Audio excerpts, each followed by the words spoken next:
We begin at the nation's top office and the government's third policy briefing session with President Park Geun.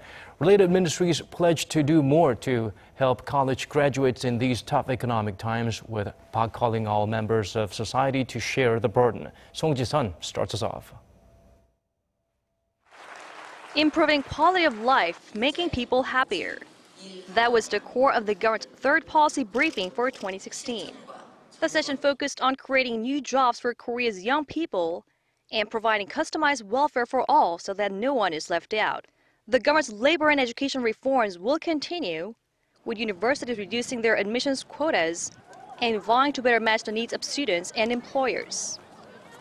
Given the current state of the labor market, President Park called on labor and management to yield and sacrifice in equal measure. 노사가 서로 양보하면서 고통을 분담해야 합니다. 지금 한쪽의 일방적 주장만으로 시간을 끌고 가기에는 우리가 처한 상황이 너무나도 어렵습니다.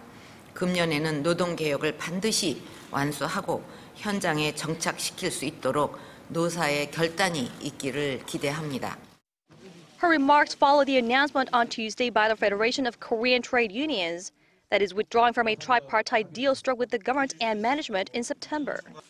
The deal was aimed at making Korea's labor market more flexible through a wage peak system and other measures.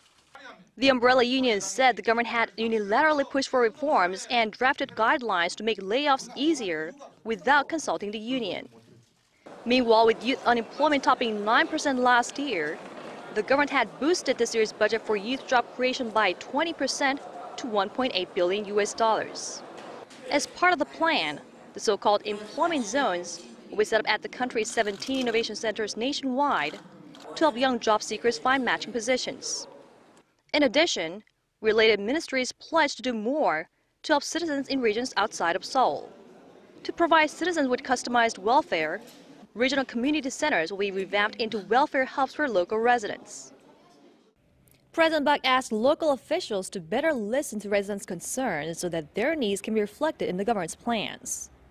Song Ji-sun, Arirang News.